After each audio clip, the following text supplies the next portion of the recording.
세상의 변화를 알아가는 즐거움, 투자로 인생을 바꾸는 사람들, YG클럽. 지금 고정 댓글을 확인하세요. 올라야 되는 속도가 일정해야 되는데 갑자기 확 기존에 올랐던 시장의 끝을 알리는 거냐. 제가 이런 것들은 마라톤의 비유를 자주 하는데, 중국이 완전히 없어진다는 등 중국의 경제가 조금 더 현 수준보다는 좀 더 2023년 8월 이선엽 이사님과 함께하는 월간 이선엽 8월호. 네. 그래서 저희가 오늘이 8월 16일이죠. 예. 광복절 다음 날 하루 쉬고 왔더니 시장이 아작이 난. 망가졌죠. 예. 네.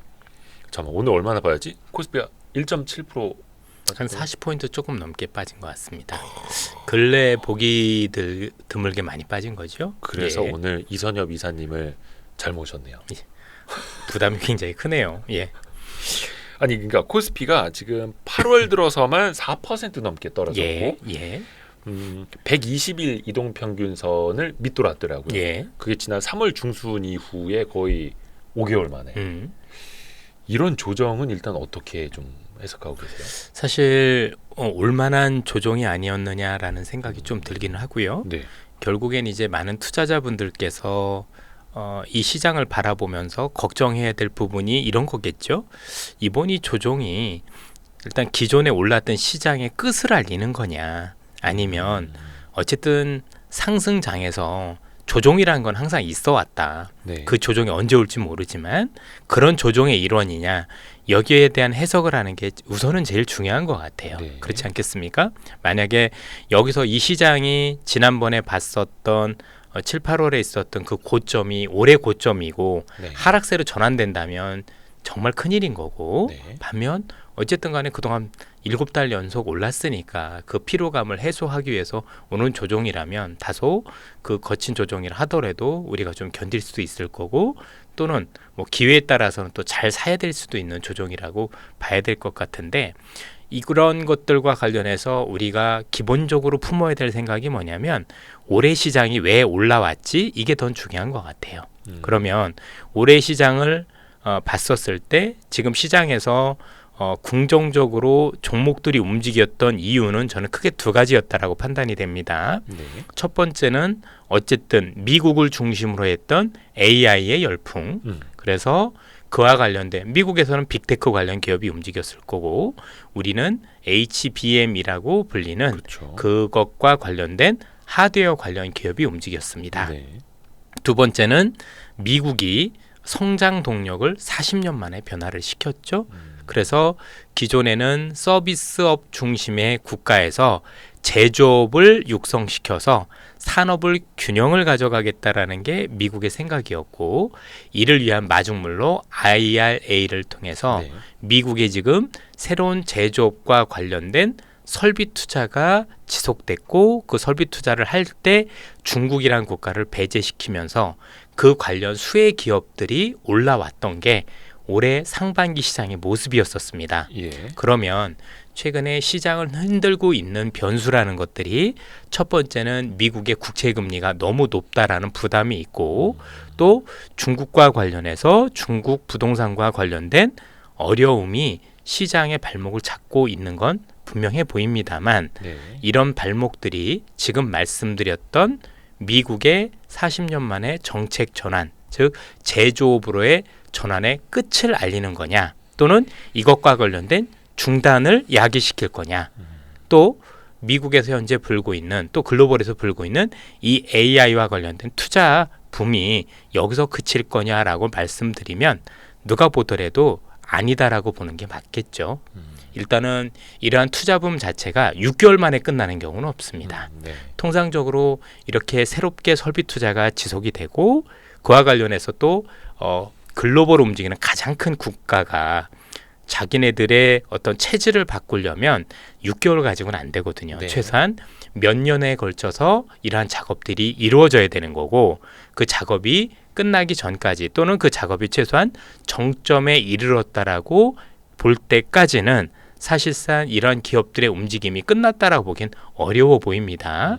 결론적으로 보면 이번 조정의 성격이 앞서 말씀드렸던 상반기에 관련 기업들의 상승, 이로 인한 지수 상승과 관련해서 뭔가 큰 방향을 꺾는 이슈는 아닌 것 같다라고 말씀을 드리고 싶고 네. 그래서 저는 제 개인적인 생각이지만 기본적으로 현재 진행되고 있는 조종의 성격을 기존에 있었던 장세가 끝나고 하락세로 전환하는 게 아니라 기존에 올랐던 시장에서 피로감을 내포하는 상황에서 뭔가 쉬어가는 흐름이 되지 않을까. 그래서 궁극적으로 잘 쉬어간다라면 그 뒤에도 역시 올해 상반기 정도는 아니라고 하더라도 기존에 있던 흐름을 이어갈 수 있을 거라고 현재는 판단하고 있습니다.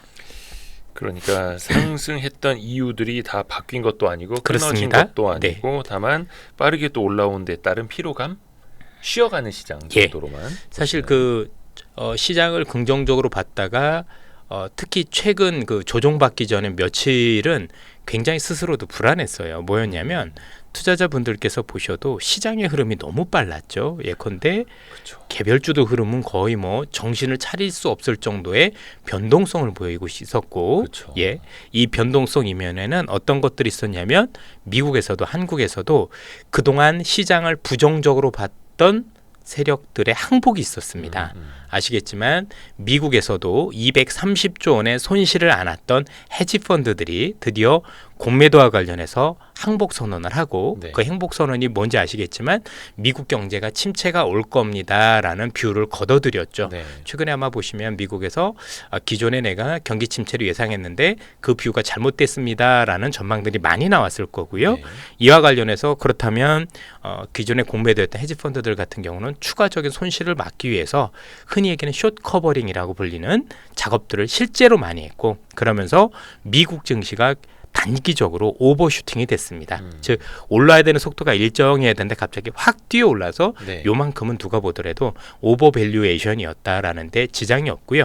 한국도 비슷했습니다.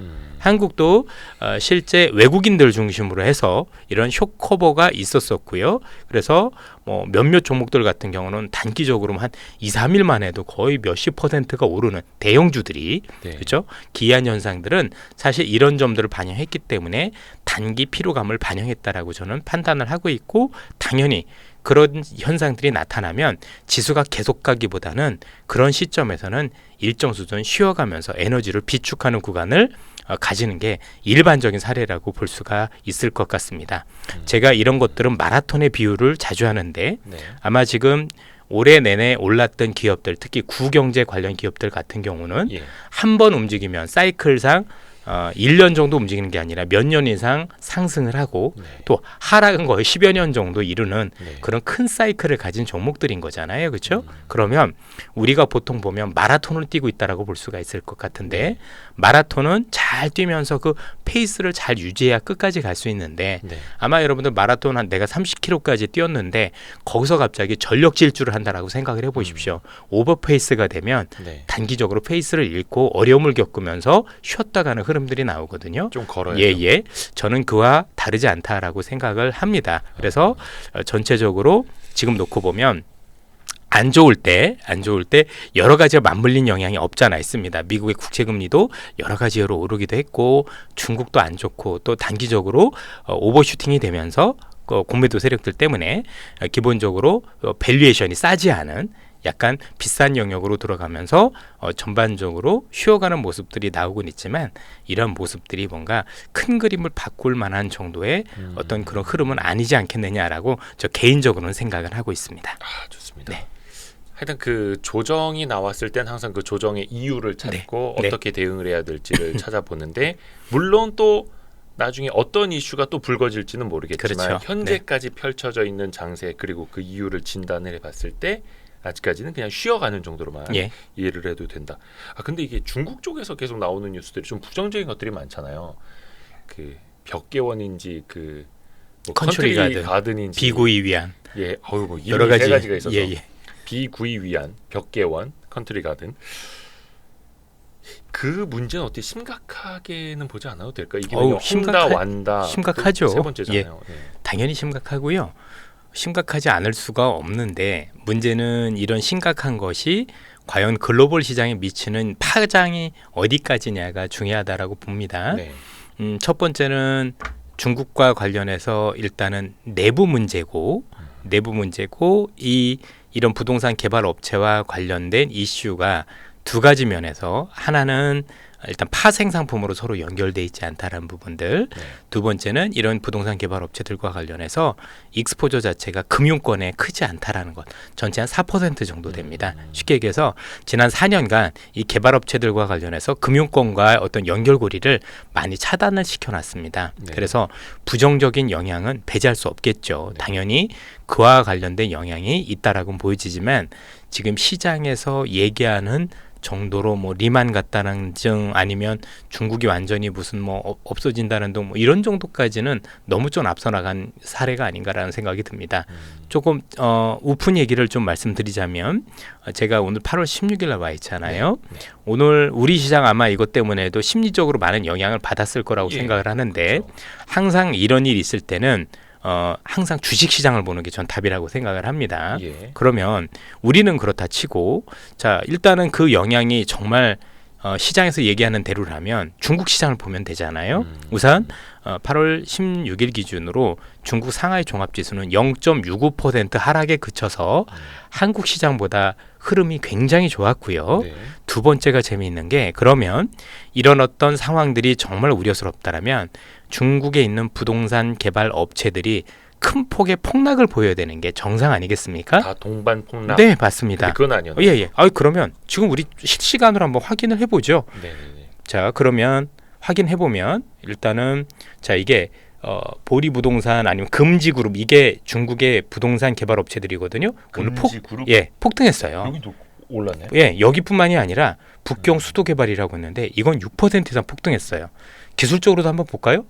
흐름 되게 괜찮죠. 아 이거 저희만 보고 있어서 그런데. 네, 보여드릴까요? 이렇게 보이나? 아 네. 이건 무슨 회사예요? 아 이게 북경 수도 개발이라는 회사인데요. 앞으로 좀 보여주세요. 네네, 저희 이렇게. 최첨단 시스템으로. 예. 네네. 자 보시면 이렇습니다. 그리고 오늘 폭등했고요. 자 그러면 우리는 지금 어떻게 알고 있냐면 중국의 이게 관련 기업들이 어려워지고 대단히 연쇄적으로 무슨 작용이 일으킬 것처럼 시장에서는 신문에서 읽었는데 막상 이 국가의 이 관련 그룹들은 하루도 아니고 지금 며칠째 폭등하고 있어요. 그러니까 부동산 네. 그러니까 중국의 부동산 시장은 다 어려울 것 같고 헝다 완다 그다음에 벽개원처럼 큰 업체들부터 나가 떨어지니 이거 굉장히 큰 문제가 터질 것 같은데 다라고 근데 생각을 똑같은 했는데 부동산 개발사 중에서도 주가는 완전히 다른 거네요. 예 오늘 부동산 개발 업체들 전부 다 폭등했습니다. 오늘뿐만이 아니라 지금 며칠째 오르고 있습니다. 그럼 우리가 생각하는 거 좀 다르겠죠. 예. 예. 한 가지 분명한 거는 일단 중국 시장이 생각보다 안 빠지고 있다라는 것. 네. 두 번째는 중국의 그 관련 기업들의 주가가 소폭 오르는 것도 아니고 폭등하고 있다라는 것. 이런 점들을 파악해 본다라면 분명히 영향이 있다고 하더라도 우리가 생각하는 정말 너무 큰 위기론과 관련해서는 조금 거리가 있는 거 아닌가라고 추정을 해볼 수가 있겠죠. 네. 우선 잘 아시다시피 이 컨츄리가든이라는 회사가 민영 관련 업체 중에서는 일단 제일 규모가 큰 회사로 좀 알려져 있습니다만 긍정적인 부분은 뭐냐면 일단 결국 이 기업들이 안 좋아졌었을 때 나중에 무슨 문제가 생겼을 때 부채가 중요한 거잖아요. 네. 헝다가 4위였는데 헝다보다도 부채가 훨씬 적습니다. 금액상으로 보면. 그래서 이 회사는 부채 비율이 40%밖에 안 됐었던 건실한 회사 중에 하나였었다라고 보시면 되고 아마 1990억 달러인가 그래서 3,550억 달러가 헝다였었으니까 네. 그거에 비해서는 굉장히 규모적으로도 굉장히 적다. 헝다가 정확하게 기억 안 나요. 4,330억이었나 3,500억 달러는 하여튼 둘 중에 하나였던 것 같은데 전체적으로 놓고 보면 어쨌든 간에 부채 비율도 생각보다 많이 작았고 두 번째는 아직까지는 이자를 못 갚긴 했는데 한 달 동안 유예가 있었었죠. 그래서 지금 중국 내에서는 한 달 내에 이자를 지급할 가능성이 높지 않겠느냐는 얘기들이 나오고 있고 동시에 혹시 그렇지 못한다고 하더라도 민간 개발 업체다 보니까 정부가 이 기업들을 좀 인수를 해서 처리를 하는 방향으로 가면 우리가 생각하는 만큼 그 파장이 크지 않을 수도 있다는 얘기들도 많이 나오고 있고 동시에 또 중국에서 나오고 있는 얘기는 이렇게 되면 민간 부동산 개발 업체들이 어려워지니 동시에 반면으로 해서 그 국영 기업들 있죠. 국영 개발 업체들은 오히려 반사이익을 볼 수 있다라는 얘기들까지 나오고 있어서 뭐 그런 얘기가 어떤 게 다 진실인지 알 수는 없지만 현재 중국에서 공식적으로 나오고 있는 얘기들이거든요. 네. 이런 점들을 감안하면 우리가 지금 생각하는 위기하고는 조금은 거리가 있는 것 같아요. 그러나 이거는 분명하죠. 어쨌든 간에 이로 인해서 중국의 경기가 생각보다는 조금 부진해질 거라는 거에 대해서는 이견은 없는 것 같습니다. 어려워지고 있는 부분들, 그다음에 경기가 오른다고 하더라도 좋아진다고 하더라도 그 폭이 굉장히 제한적일 수밖에 없다라는 데 이견은 없지만 이게 뭔가 생각하는 위기로 막 크게 발전을 해서 큰 위기로 가고 이런 건 아닌 것 같아요. 앞서도 말씀드렸지만 이 기업 자체가 부채 비율도 굉장히 작고 또 민간 기업인데 그 정부가 인수를 해서 처리할 수 있는 방법들도 여러 가지로 많고 또 그에 앞서서 일단 이자를 지급할 수 있는 가능성이 높다라고 현재에서는 보고 있고 또 그렇게 된다고 안 좋게 된다고 하더라도 이로 인해서 중국의 어떤 그 국영 기업들 중심으로 오히려 반사이익이 될 수 있다라는 얘기들이 계속 혼란하고 있는 걸 보면 우리가 조금 우려는 하고 있지만 정확하게 좀 더 문제의 본질을 제대로 알고 조금 더 봐야 되지 않을까. 그냥 뉴스만 볼 게 아니라 조금 더 깊게 봐서 위기의 본질을 파악할 필요가 있다. 일단 주식시장만 놓고 보면 우리가 알고 있는 것과는 상반되게 흐르고 있는 거 확실해 보여요. 일단 그 기업들이 폭등한다라는 게 하루도 아니고 기술적으로 봐도 지금 상승 추세잖아요. 그렇죠? 이해가 안 될 정도 한두 기업이 아니라 부동산 개발업체들 제가 한 10개 보고 왔거든요. 상위업체 다 그래요. 그런 거 보면 우리가 생각하는 거하고 좀 많이 다른 움직임을 보이고 있다. 요건 일단 보실 필요가 있는 거 같아요. 자체적으로 위기에 빠진 부동산 개발사들 빼고는 다른 데들은 또 오히려 상황이 더 좋을 수도 있고. 네, 맞습니다. 그래서 전반적으로 부동산의 어떤 대위기가 중국에서 벌어진 건 아니니 우리도 크게 겁먹을 필요는 없다라는 게 현재까지 그리고 진단. 이번에 있던 그 벽개원이라는 기업에 대해서 이렇게 될 거라고는 이미 정부도 알고 있었고요. 중국 시장에서도 지속적으로 이 관련 기업에 대해서는 이미 우리가 알고 있는 것처럼 계속 경고가 들어왔었던 상황이라서 뭔가 모르고 당한 게 아니라 알고 있는 게 그냥 불거졌다. 라는 거를 일단 보실 필요가 있는 거고 그 얘기는 뭐냐면 중국 정부가 일단 관리를 하고 있었다라는 개념이 되지 않을까라고 들고 뭐 이렇게 되면서 지금 다들 걱정하는 게 이거 말고 알겠는데 이것 때문에 지금 신탁 기업들이 되게 위협해지지 않느냐 우리는 리츠 그러니까 연쇄적으로 연쇄적으로 당연한 게 이 기업에 투자했던 리츠가 위험해진 거잖아요, 그렇죠? 뭐 같이 움직이는 거니까 뭐 사실 뭐 당연한 이슈가 아닌가라는 생각이 들고 이 문제를 가볍게 볼 필요는 없겠지만 어쨌든 간에 지금 중국에서 일어나고 있는 주식시장의 움직임은 우리가 알고 있는 위기론과는 정말 상반된 움직임을 보이고 있다. 이렇다라는 점에서 좀 더 위기의 본질, 실제 우리가 제대로 알고 있는 게 맞는 건지에 대해서는 보다 좀 더 면밀하게 따져볼 필요는 있겠습니다. 참고로 이것 때문에 오늘 우리 주식시장에서 외국인들 아시죠? 안 팔았어요. 그렇죠? 그러면 그 위기 오면 거의 안 팔았어요. 그래서 그럼 뭐 외국인들이 많이 팔았든가 아니면 중국 시장이 완전히 거덜이 나든가 특히 중국에서 관련 기업들은 정말 어려워져야 되는 거잖아요. 근데 중국의 관련 기업들은 폭등하고 있고 중국 주식시장은 온전한 모습이고 외국인들은 팔지 않고 있고 그런데 이걸 가지고 중국 때문에 그렇다라고 갖다 붙이는 게 맞는 건지 저는 잘 모르겠어요.